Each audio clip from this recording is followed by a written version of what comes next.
Hello.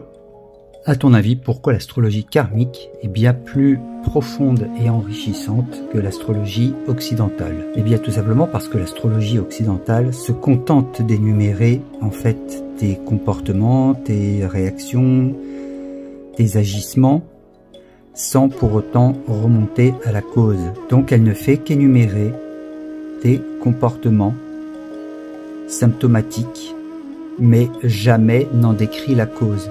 Alors que l'astrologie karmique, elle, permet de remonter à la cause. C'est pourquoi si on prend un exemple dans le zodiaque, comme par exemple le signe des Gémeaux, ici,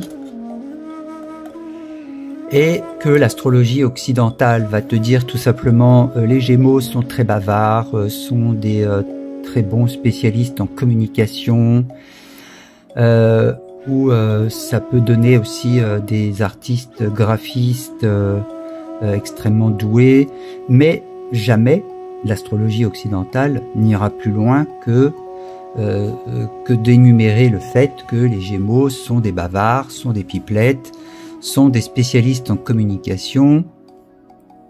Et en effet, c'est le cas, hein, ça peut donner des bons orateurs, des bons maîtres de conférences, des bons journalistes. Après, tout dépend certaines choses dans le thème complémentaires qui vont distinguer les uns des autres.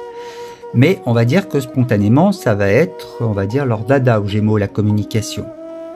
Mais jamais l'astrologie occidentale ne te dira pourquoi ce sont de bons communicants. Ou en tous les cas, des gens qui ont une propension en effet à bien communiquer. Un Gémeaux est capable, en effet, d'aller communiquer avec n'importe qui, à n'importe quel moment, n'importe où, très facilement. Il sait toujours comment capter l'attention de la personne et rentrer en communication avec la personne, alors que les autres signes pourraient franchement galérer pour faire la même expérience.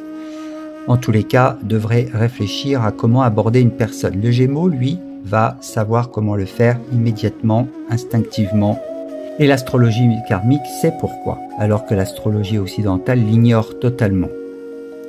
L'astrologie karmique, en fait, inclut une dualité pour chaque signe. Pour chaque signe, il existe en effet une dualité psychologique. Et le Gémeaux, sa dualité, eh bien, c'est réunion, séparation. Alors, dit comme ça ne veut rien dire, sauf que dans l'astrologie tibétaine, eh bien, cette dualité va nous renseigner en fait sur un comportement de fond, ce qui anime plutôt profondément le Gémeaux. Et ce qui anime profondément le Gémeaux, c'est son besoin de réunion avec l'autre et, j'allais dire, son stress permanent de se sentir séparé des autres. Le Gémeaux, plus que n'importe quel signe, ressent la séparation, déteste la séparation et pour ce faire, il a développé une technique, la parole, parce qu'il sait que par la parole, il va pouvoir en effet se sentir réuni à l'autre. Et ça, l'astrologie occidentale ne l'explique pas. C'est pourquoi l'astrologie karmique est bien plus profonde et enrichissante quant aux causes qui animent les effets. Ainsi, nous pouvons aussi nous servir sur le thème de plusieurs références qui ont leur importance dans l'interprétation et notamment la présence du nœud sud, ici, qui va avoir autant d'importance que le signe solaire ou l'ascendant, et voire même plus que l'ascendant, au moins l'équivalent du signe solaire. C'est comme si c'était un deuxième signe solaire dans le thème de la personne. Ainsi, une personne a beau être, comme dans le cas présent, Verseau, eh bien, avec le nœud sud en Vierge, elle va présenter des comportements et des caractéristiques qui vont être du signe de la Vierge. Donc ceci a une extrême importance puisque c'est en gros l'équivalent d'un deuxième soleil. Et puis donc ça représente le nœud sud, évidemment, tous les acquis des vies antérieures, les qualités comme les défauts.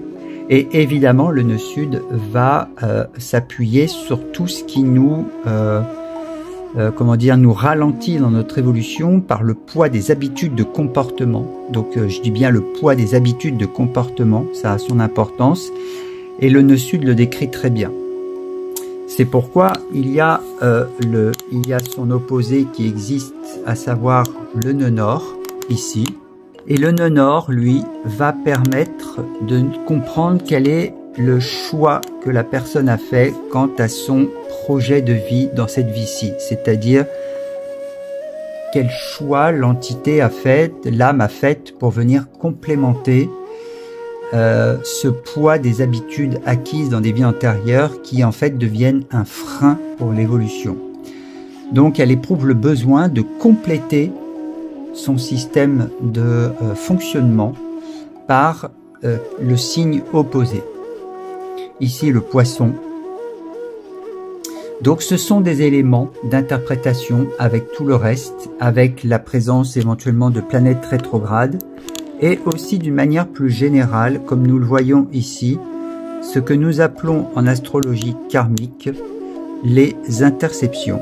Ce que vous pouvez voir, c'est qu'il y a un axe de signes qui est ici lumineux, que le logiciel a mis en lumière.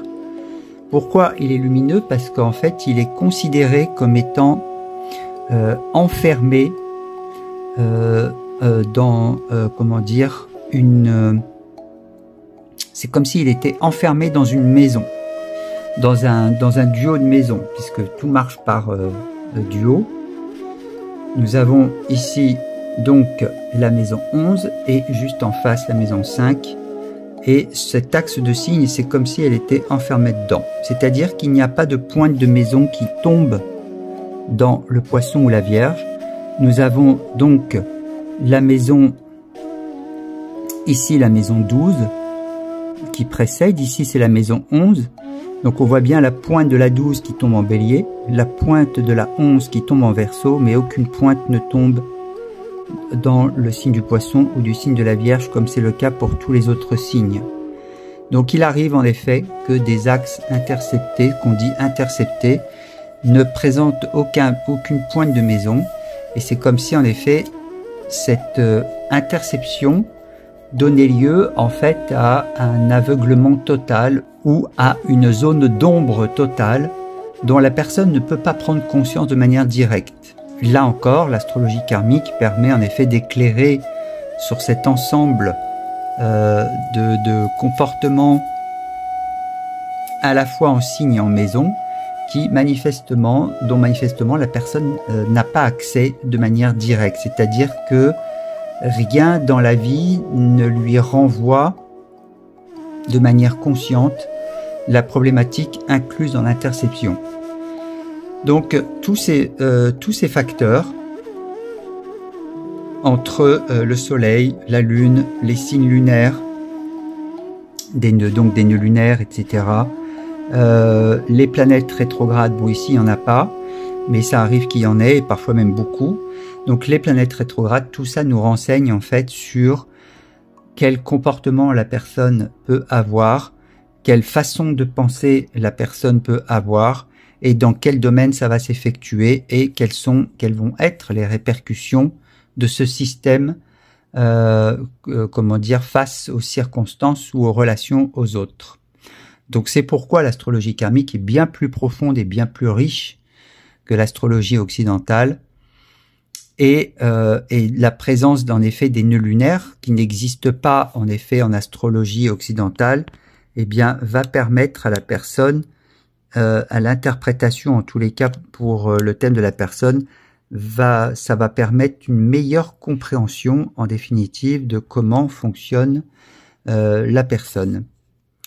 Donc voilà pourquoi l'astrologie karmique est bien plus intéressante que l'astrologie occidentale, bien plus riche, bien plus complète, bien plus profonde, et surtout parce que, en effet, elle donne la cause des causes de nos comportements, ce qui nous permet de mettre en lumière tout ce dont nous n'avons pas conscience, alors que l'astrologie occidentale ne le permet pas. N'oubliez pas de liker, de partager, et le cas échéant, venez sur nos lives le soir pour pouvoir en effet être aidé concernant une situation pour laquelle vous êtes toujours en souffrance.